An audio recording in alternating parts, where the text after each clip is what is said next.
Hello, what's up mga kagulong? So, for today's video, mag-i-install tayo ng cat ear and ng hair pigtail sa ating helmet. So, ito yung ating helmet. Ito yung ating Cyberpunk Evo. So, ito yung ginagamit natin pang araw-araw.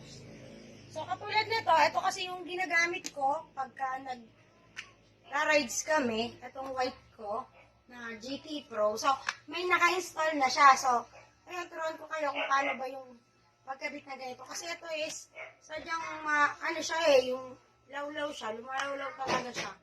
Or siguro pag nagtatagal, kasi yung una naman ay hindi naman ganito. So tara, una, tanggalin muna natin to kasi yun nga, kadarating lang niya.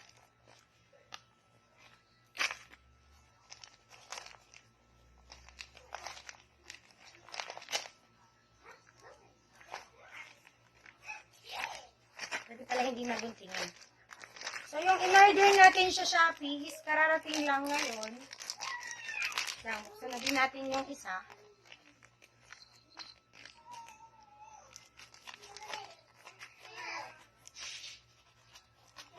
Yung binili natin sa Shopee is hair pigtail at saka yung cat ear. So, buksan natin, pakita natin yung cat ear.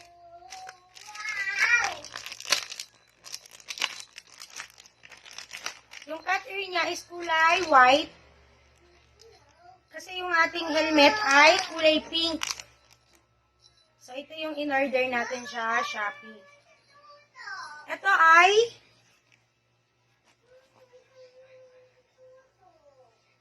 magkano siya?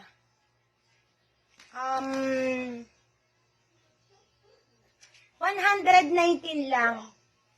COD siya, 119. Kasama na yung shipping fee niya. 119 lang siya. Kasama na yung shipping fee. Gumamit tayo ng voucher. And then, ito, pakita natin yung isa.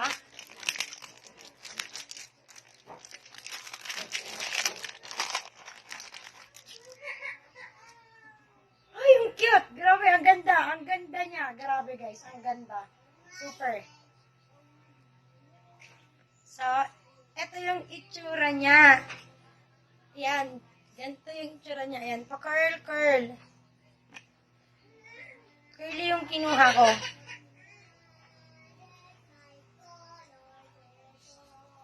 Ito yung itsura niya. So, ito natin siya ilalagay.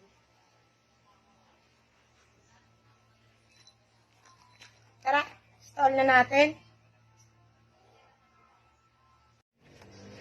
So, ayun, yung una po natin gagawin is, lilisin mo muna natin yung surface ng helmet natin. Punasan po natin siya kasi baka mamaya magaboktas malangis. Siyempre, hindi po kakapit itong dikit natin yung adhesive tape po natin dito sa ating helmet. So, yung una natin gagawin is, ito, ididikit natin to dito. Dikit natin siya dito.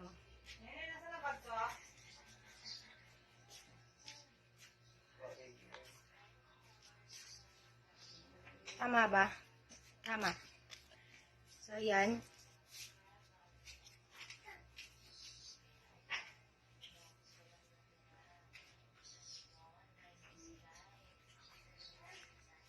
So, yan. Dinikit natin siya dito. So, pagkadikit natin dito, saka natin tatanggalin yung other side niya. And,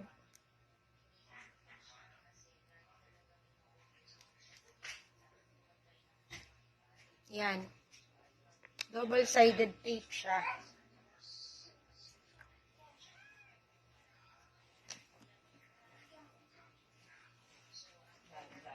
So, kailangan na press natin siya ng maayos para sure natin na hindi siya malalaglag.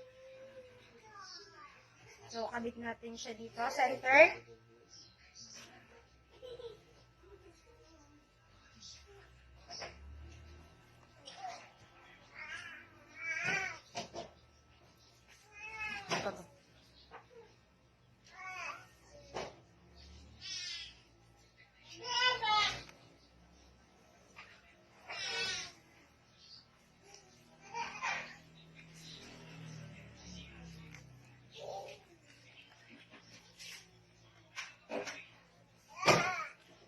lang natin siya.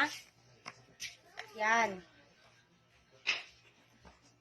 So, ganun po yung pagkabit natin. So, ito na yung itsura niya ngayon. Yan. Press lang po natin siya ng madiin kasi may possible na mahulog siya. Kapag ka hindi maayos yung pagkakadikit natin. Ito. Press natin siya dito. Kasi ito may gaganto naman po. Press po natin siyang mabuti.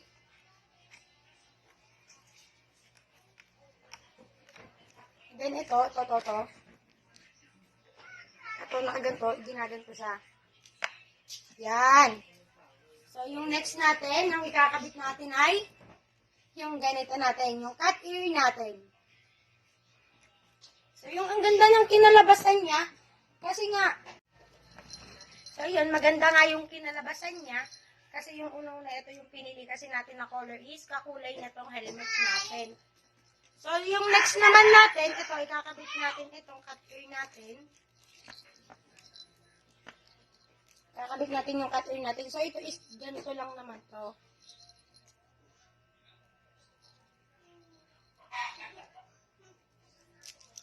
Ito kasi ay natatanggal na siya dito. So, removable naman siya pag lalaban na natin.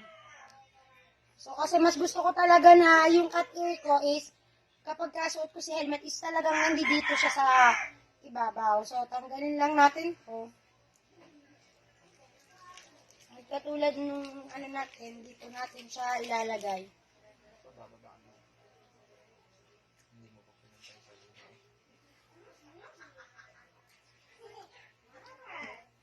So, ayan, press lang din natin. And papantay natin siya sa kabila.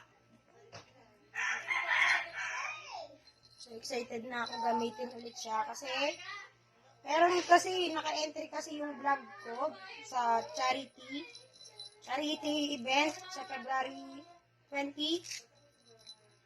So, baka ito yung gamitin natin. Lipat na lang natin yung camera natin dito.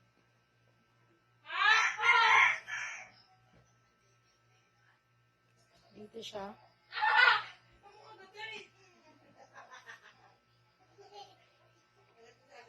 Ang galing dito.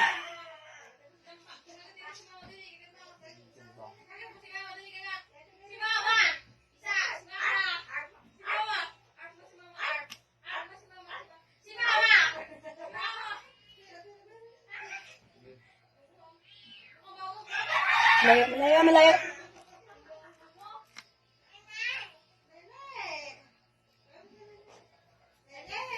So, yun.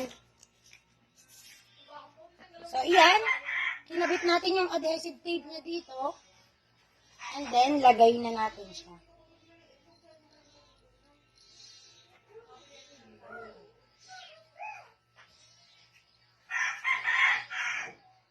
Ang ganda!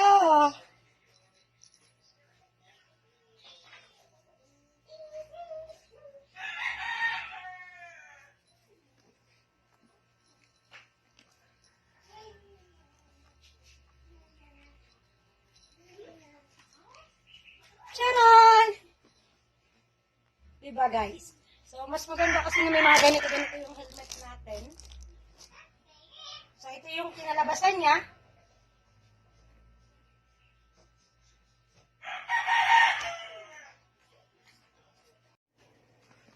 So, ayan. Tapos na po tayong mag-install ng ating cat ear and ng ating hair pigtail. So, ngayon po, magpapasalamat naman po ako sa nag-sponsor po sa atin itong Ibo. Kasi, ito pong helmet natin na to is sponsor lang po sa atin ng isa nating supporter. So, yun nga po, bigay po niya, regalo. So, magsa-shoutout na rin po ako. Shoutout kay DRB Rapsing po, Motovlog, and Mr. Jaime Calunod, YSCP Laguna Chapter, and Batangas Chapter. And also, shout out to Denzo Motovlog and TRC Club, my club, and Mr. Dan Principe Alon. So, ayan na-shoutout ko kayo. Hindi ko pinalimutan. Sabi ko ginawa ko tong vlog na to. Yun nga, para din ma-shoutout ko kayo. Kasi kapag nasa labas na ako, nakakalimutan ko pagka nagbablog na kami sa labas. Yan, nawawala ako. Na-mesmerize kasi ako kasi nga, yun nga, ang ganda nga nung pinalabasan. Kasi yung isa kasi nga natin, is mas maganda kasi yung nakuha natin na cat ear ngayon kaysa dito sa isa. Kasi meron siya nito. Yung naalog-alog, para sa pusa.